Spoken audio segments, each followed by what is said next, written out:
Well, I haven't reviewed a retro movie in a very long time. I guess now's the time. A legacy review, if you will. Terrible joke. It's staying in there. It. Hey guys, my name is Brandon, aka the BrandoCritic. Thank you guys so much for being with me today. I really do appreciate it. And with the new Tron movie coming out, Tron Ares, however you pronounce it, the red one, the new one, I thought I would review Tron Legacy. And like I said, I haven't reviewed a retro movie in a very long time, and I figured, you know what? Now is the perfect time to go back and watch and review Tron Legacy. So I can give you guys my thoughts, and you guys can decide whether or not the movie is right for you. But if you have seen the movie, let me know your thoughts down in the comment section down below. So Tron Legacy, let's get the elephant out of the room. Everyone talks about the soundtrack first. Hey, have you seen Tron Legacy? Oh yeah, great soundtrack. You know what's another movie that's like that? Tarzan from 1999, the Disney animated film. I put those two movies in the same category because when you're talking about it with friends, with family, or just out in the wild, no one talks about the story. No one talks about, oh yeah, the story of Sam Flynn and how he was trying to find a father figure growing up. No one cares.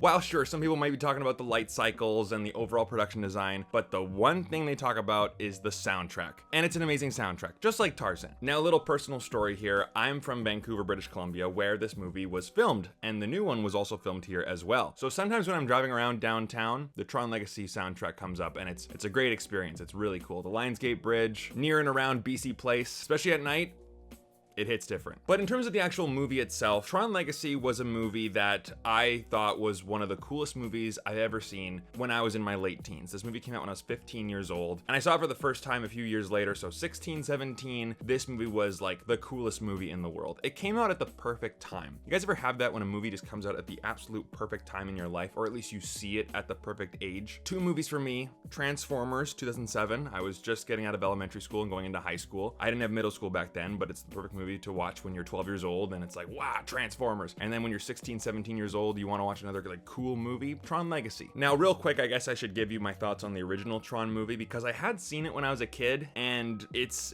an extremely dated watch. It was tough. I mean, the heavy technical jargon and the old effects, I mean, it's a product of its times, and it shows, right? But having some knowledge of that story definitely helps the viewing experience of this movie. There are lots of events in the first movie and characters that are referenced that, while sure you can go into Tron Legacy without having seen the original, but it definitely helps. And unfortunately, the first movie is not a movie that I can just say, oh, it's a great watch for everybody, right? Like in the fragrance community, we say, is it a blind buy? I can't just say, oh yeah, watch the first Tron, it's great. Oh, just be careful going into that one. But going into Tron Legacy, yes, we've talked about the soundtrack already, but the production design and the art direction, unbelievable. There's a reason why people are still talking about this movie, and people were still like, we need to see a Tron sequel, even though it didn't do too well. But the fan base of this movie, it definitely has cult film status, just like the original. But I believe it's because, for the same reasons why I liked it back in the day, other than the soundtrack, of course, it's because this movie is just phenomenal to look at. The action scenes are extremely entertaining. The light cycles, the disc battles, obviously with the soundtrack on top of that too. Of course, you have like that fight in the bar, End of Line, I believe it's called, right? Now, I'm not gonna say this movie's like 2001: A Space Odyssey, but a lot of people told me that back in the day when they were watching 2001: A Space Odyssey in the theater, it was definitely more of a visual experience rather than watching it for the characters and the story and your basic 3x structure movie.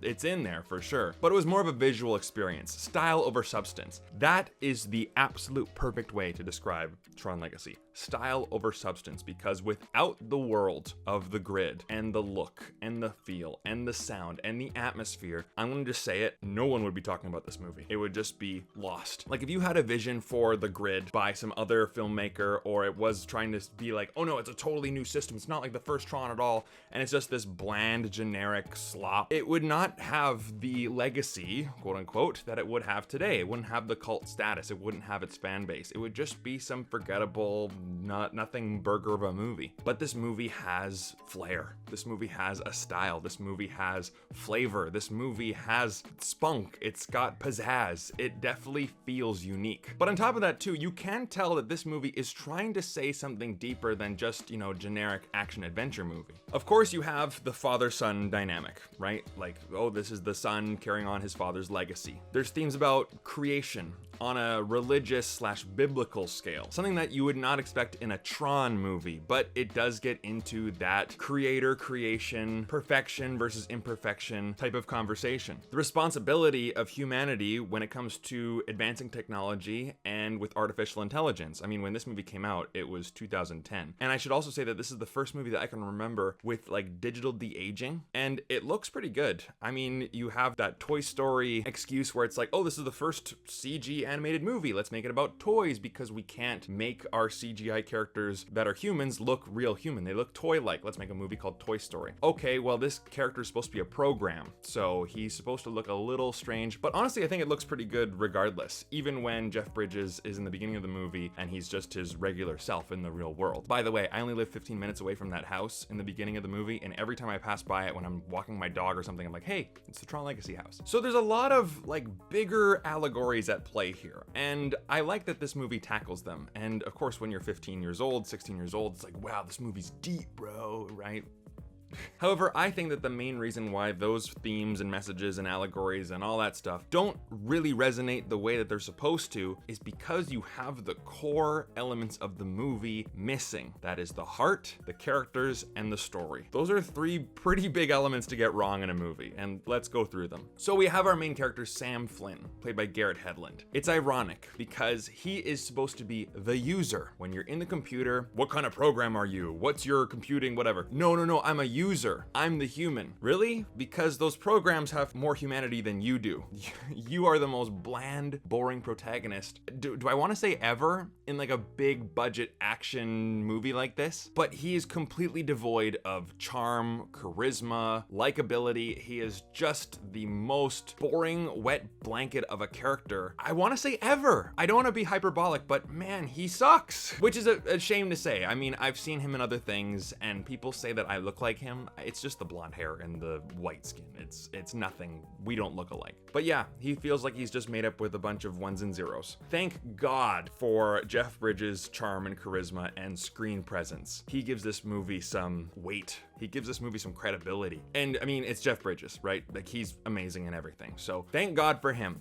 But Olivia Wilde is our other character in the movie, Quorra. They sort of portray her as this like Christ-like figure, this last survivor, if you will, of these new beings, and she's going to be shown to the world and she can save humanity. So they definitely flirt with that religious undertone there. And I mean, sometimes they really just hammer it over our head. They use the term miracle. The miracle. She's the miracle. However, while her performance does inject some energy into the movie, she just feels like your generic hot eye candy woman for nerds in a nerdy type of movie. That's about it. And I heard somewhere that a lot of women in Japan, and I think in South Korea, really liked her because she does look like one of those like anime characters. I think it was like Ghost in the Shell with the short hair. I think that's the one. But apparently she's really popular over there because she fits that character type. Maybe she could work for a live action Sailor Moon movie. Who knows? So those are your three main characters, and of course Clue is also Jeff Bridges, right? He is the clone of him. The computing, logistics, oh man, I completely forgot. I should have written it down. Codified likeness utility. That's right. But anyway, of course, like, he plays the villain as well. The younger, more perfectionist-driven type of version of him. But the biggest problem with this movie, like I said, is that the characters are emotionally cold. They feel like computer programs with no charm or humanity whatsoever. And you kind of need that in a movie. And I mean, I'm just thinking about this right now. It's like that Red Letter Media comment about why the original trilogy of Star Wars works better than the prequel trilogy. Is because Luke, Han, and Leia, C-3PO, R2-D2, and Chewbacca, you bring some humanity and some relatability to this world full of creatures and spaceships and different planets and everything. Like a weird sci-fi world that's not realistic, you need to have some realism with the characters. Oh, I can relate to Luke Skywalker. I can relate to Han Solo and Princess Leia. Okay, you have the grid, a world inside of the computer, a world that does not exist, and you and I cannot go there outside of a theming event in a theme park, right? Electronica was really cool back in the day in Disneyland, by the way. But you can't get into that world without some relatability from the characters. Jeff Bridges has some, okay? But Sam Flynn, Quorra, they are just bleh, and you can't get into that world through the characters. Thank God the rest of the world just looks so cool, and it is like some visual experience that is just mind-blowing. Thank God for that. And of course, I gotta say it again, the soundtrack, it is phenomenal. I mean, think about it. The new trailer for the new Tron movie, even after the title of the Tron movie, it says soundtrack by 9 Inch Nails, because of course people are going to be asking, well, is Daft Punk coming back for the soundtrack? I think they're not even making music anymore, but I digress. But on top of the characters being emotionally cold, the dialogue and the exposition feels very heavy, and again, that is in line with the first movie, but it falls into the same trap that a lot of modern blockbusters feel like they fall into. It's that we want to just tell you everything and not actually show you. It's not natural, it's not organic. Yes, it's in a computer, I get it, right? Like, that's just your blanket excuse going, well, of course that's why everything feels emotionally cold, it's in a computer. But it's a big blockbuster movie, and we need to care about these things. And I'm sorry, I don't care about these ISOs, I don't care about this, because it's just like, oh yeah, this miracle happened, and this was this really big event, and you need to care about it. Okay, great. I don't though, and these characters are boring. Thank God it looks pretty. So like I said, like, there are some really interesting themes here, some really heavy hitting themes. And there's a great story in here when you really realize it. And I love when you see there's a moment in this movie where it shows Jeff Bridges making a speech in the real world, talking about in there is a new world, talking about his creation, and he feels like this passion about like this is the future of humanity down there. But then when you see his clone talking about the exact same thing in reverse, out there is the new world, we need to go out into the real world and our perfection has to spread, this like fascist like dictatorship speech. And that similarity, I'm like, see, there's magic there. There's some really good, awesome elements of a great grand story here. Oh, it feels hollow, which by the way means that the movie feels extremely uneven in terms of pacing. There's some exciting moments, and then you're like, okay, I can just fast forward this part, and it's a real shame. It's a real shame to say that. So would I recommend Tron Legacy? It depends on who you are and what you're looking for in a movie. I would say if you are 15 years old, 16 years old, and you are a guy, and, you know, and even women can like this too, but I'm just saying a lot of, you know, my guy friends liked this movie around that same time, and a lot of people think of the same things. Oh, the soundtrack is amazing, the action scenes are awesome, and the world looks phenomenal. Okay, great. On a big screen with a big sound system, this can be a great visual experience, but man, is it hollow. So I'm giving this movie a 3 out of 5 because, again, maybe there's some nostalgia here. Again, just from a purely visual standpoint, like the flair and the flavor of this movie, the style, it is some of the best style I've ever seen in a movie ever, period. And that has to count for something. But the substance, oh my God, it's bland. It is very, very bland. You know what I would actually recommend doing? Come to Vancouver, British Columbia, rent a car, drive around, it's a beautiful city, lots of stuff around, Whistler, Vancouver Island, and listen to the Tron soundtrack and drive around at night. And then, when you're in your hotel room, watch the action sequences on YouTube, and then there you go. That's a better experience than the actual movie itself. It's a lot more expensive, but I would say it's worth it. So there you go, guys. Those are my thoughts on Tron Legacy. I wanted to review this before the new one comes out. If I review the movie, of course, you just go on my Letterboxd. Every single movie that I watch is on there. Even if I don't make a video review for every single movie, go to my Letterboxd and you'll hear my thoughts on every single movie that I watch. So that's the best way to keep up to date with me. But I also want to plug in my Patreon down in the description box down below. We have 2 watch-alongs every single month. It's like a really fun book club, but for movies. We watch a movie, we talk about it. It's a great time. And you guys win movies there as well. I give you guys movies on Blu-ray, so it's a wonderful time. So again, guys, thank you so much for watching. I really do appreciate it, and I'll see you guys in the next one. Take care.